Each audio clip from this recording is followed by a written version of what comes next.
Muy buenas noches, mi nombre es Marci Valverde con Aquispe. Hoy voy a exponer lo que sería el tema de huesos y articulaciones. En los tipos de huesos tenemos principalmente tipos de huesos, ¿cómo se llama? Huesos cortos, huesos planos y huesos largos. Y una subdivisión de tipos de huesos, huesos irregulares, huesos sesamoideos y huesos neumáticos.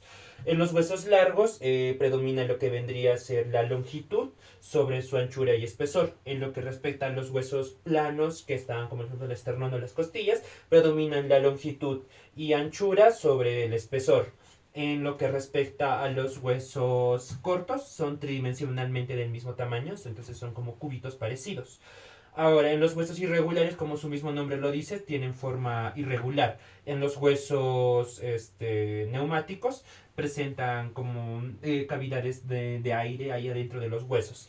Y en los huesos sesamoideos son de forma de círculo y tienen forma sesamoidea. Ahora, en los huesos largos tenemos lo que vendría a ser... los huesos largos, como les dije, pero tienen su cabeza, su cuerpo de diáfisis, sus cabezas de epífisis y la conexión entre estos dos que sería la metáfisis. Metáfisis. En los huesos, ¿cómo se llaman? Ya. Ahora, en los huesos largos que podemos dar ejemplos, tendríamos lo que es la clavícula, lo que sería el radio, la tibia, digo, perdón, el radio, el cúbito, lo que vendrían a ser allá los metatarsos de la mano,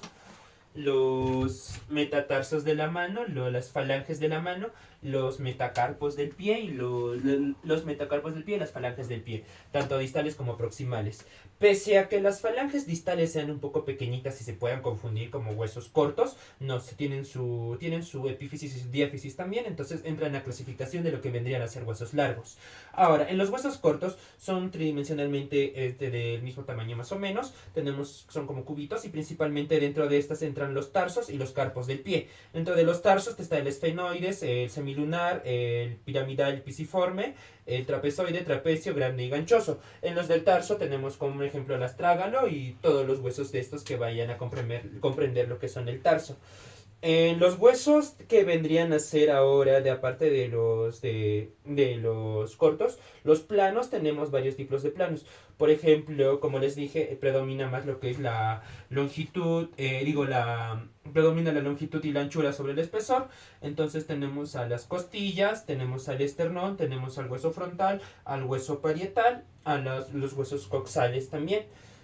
Ahora, en lo que ahora tenemos ahora pasamos a pasar lo que son los huesos irregulares. Un gran ejemplo sería las vértebras. Como se puede ver, las vértebras tienen una forma de como de alita y son bastante irregulares, ¿no? Son irregulares, como su mismo lo dice. No tienen una forma muy, no se les puede distinguir por cortos, largos o planos. Son de forma irregular. Ahora, no solo tenemos a las vértebras, también tenemos a lo que vendría a ser al hueso etmoides, al hueso esfenoides y al hueso, a la mandíbula y al maxilar superior inferior. En esto entrarían los huesos irregulares. Ahora, en los huesos sesamoideos, tienen como su mismo nombre lo dice, tienen una forma de sésamo que vendrían a ser como una especie de ovalados. Dentro de estos ovalados tenemos los principales representantes de lo que vendría a ser la rótula y la conexión metacarpofalángica del dedo pulgar y la conexión metatarsofalángica del hallux del dedo gordo del pie.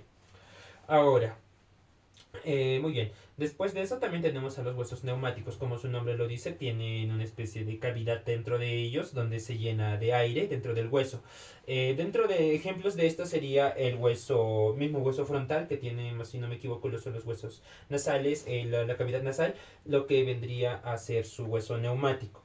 En lo que respecta a los huesos, también tenemos otros tipos de huesos como entra también el etmoides y el etmoides, el hueso etmoides y entra también el hueso etmoides y varios tipos de huesos que presentan también algún tipo de cavidad. En lo que respecta a tipos de articulaciones, tenemos las tipos de articulaciones divididas según su, ¿cómo se llama? Según lo que vaya a representarse. Por ejemplo, tenemos la división de articulaciones según su eje de movimiento, articulaciones también fibrosas, articulaciones cartilaginosas y articulaciones sinoviales. En las articulaciones según su eje de movimiento tenemos tres tipos: movimiento uniaxial, biaxial y triaxial.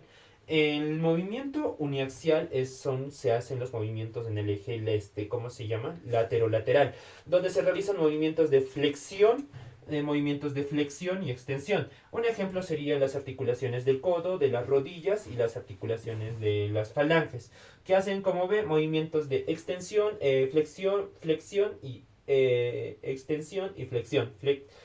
Flexión y extensión. Lo mismo con las rodillas y las articulaciones y las falanges también. Ahora, dentro de las articulaciones biaxiales, acá ya entran dos. Ya no es solo lateral. Ahora también entra lo que es anteroposterior. Y acá entran movimientos como lo que vendría a ser movimientos mandibulares, los movimientos de las muñecas y de los tobillos, articulaciones del tobillo. Acá se realizan movimientos como de, ¿cómo se llama? Flexión e extensión, abducción, abducción cuando se abre y se aleja de la línea media, abducción y aducción cuando se acerca a la línea media. Ahora, lo mismo, flexión y extensión se andan combinando ambos. Ahora, en la articulación triaxial, acá se combinan todos los tipos de movimientos. Tanto abducción, aducción, los que es de lateral, lo que es anteroposterior y lo que es de, ¿cómo se llama? El movimiento eje longitudinal, que hace movimientos de rotación interna y rotación externa. La rotación interna hacia la línea media, rotación externa que se va alejando de la línea media. Dentro de este tipo de articulación según su eje de movimiento triaxial, están lo que son las articulaciones glenohumerales y las articulaciones coxofemurales, que estas son las que realizan todos esos tipos de movimientos. Pueden hacer tanto movimiento de rotación interna, rotación externa, movimiento de abducción, aducción, flexión y extensión también, lo que vendría a ser en todos los tipos de huesos. Entonces, circundicción, si no me equivoco, eso es lo que se le llama toda esa combinación. Ahora, también tenemos a los tipos de articulaciones según sus articulaciones fibrosas. Acá tenemos otra subdivisión. Tenemos a lo que vendría a ser la sindesmosis, la gónfosis y las suturas. La sindesmosis es la conexión de radio y cúbito. Hay una especie de conexión, una pequeña capa de tejido conectivo óseo, delgado, muy delgado, que va conectando. Esto se le conoce como sindesmosis.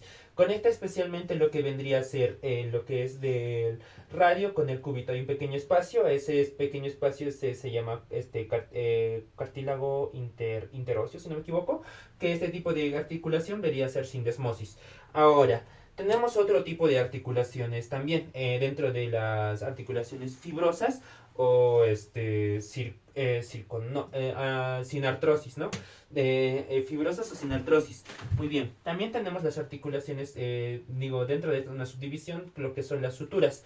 Tenemos como un ejemplo serían suturas dentadas, suturas dentadas que son como una especie de conexión son una especie de conexión, como dices, son dientecitos. Las suturas escamosas que van conectándose como escamas.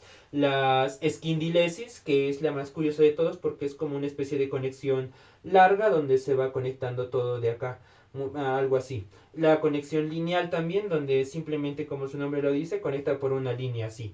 Y así, estas son las conexiones. Y también la conexión gónfosis, que tenés dentro de las articulaciones fibrosas o sin artrosis, que conecta al diente con lo que es la membrana la membrana de los dientes, o bueno, esta parte inferior de los dientes. Muy bien. Después de eso tenemos a las articulaciones cartilaginosas. Dentro de estas cartilaginosas tenemos a la sincondrosis, que es más o menos la conexión la conexión del crecimiento del cartílago dentro de los huesos de diáfisis y epífisis. Entonces estos ayudan a lo que vendría a ser al crecimiento del hueso. Esto es sincondrosis dentro de las articulaciones cartilaginosas. Hay un pequeño espacio que va creciendo poco a poco. Después de esto también tenemos otro tipo de articulación que es la sincondrosis Ay, no me acuerdo muy bien su nombre, pero es una articulación donde tenemos, por ejemplo, los discos de los discos de la los discos vertebrales y también los discos la conexión del pubis, que hay una especie de espacio dentro del pubis, ¿cómo se llama? Un pequeño de cartílago que va conectando a esos dos. Ahora, muy bien. Ahora, después de esto también tenemos a las articulaciones sinoviales. Ah, cierto, las articulaciones, según su eje fibrosas, tienen muy poco, nunca casi nulo movimiento, por así decirlo. Las articulaciones cartilaginosas tienen muy poco movimiento. Por ejemplo, los discos intervertebrales al moverme y hacer estos movimientos de flexión y extensión, estos también resisten y amortiguan cierto movimiento, entonces generan algo de lo que es el movimiento. Las sinoviales más bien tienen líquido sinovial dentro de ellas, entonces estas ya tienen más lo que es capacidad de movimiento bastante extendido.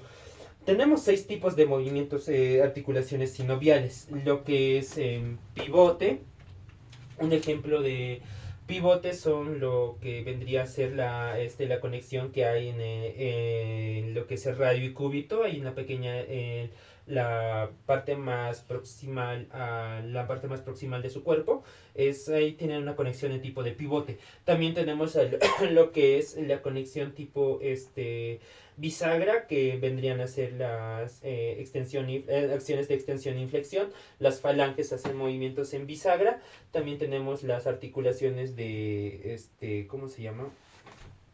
Las articulaciones, las articulaciones las articulaciones en silla de montar, que vendría a ser más o menos lo que es el trapecio y el trapecio y la articulación metacarpiana del pulgar. Lo que es el trapecio y metacarpiana del pulgar, eso es en silla de montar. Es más o menos algo así. Si no sé si se puede ver por acá, o sea, es como una silla de montar, es prácticamente más o menos así van conectando. Algo así con mis manos voy a hacer, silla de montar más o menos así. Ahora, lo que es las articulaciones tipo planas también, buen ejemplo sería el esternón y la clavícula, que no, o sea, no son mucho movimiento, pero están consideradas dentro de las sinoviales también. También tenemos a las articulaciones esferoideas. Las esferoideas, como les dije hace un momento, tienen bastante movimiento en todos los ejes. Según su eje de movimiento, son tipos de movimiento triaxiales. Tenemos dentro de estas a las glenohumorales y a las coxofemurales. Después también tenemos a las articulaciones de tipo elipsoideas. Acá tenemos un ejemplo claro sería la ATM, que es articulación temporomandibular, que conecta el hueso temporal con la mandíbula. Eso vendría a ser lo que son los tipos de articulaciones, más o menos, una pequeña presentación que estoy haciendo. ¿Es algo básica? Sí, falta mejorar bastante. Claro que sí, ya con el tiempo iré mejorando lo que son este tipo de exposiciones. Pero esta es mi primera vez haciendo algo como esto. Muchas gracias, espero haberme dejado entender. Eso es todo. Gracias.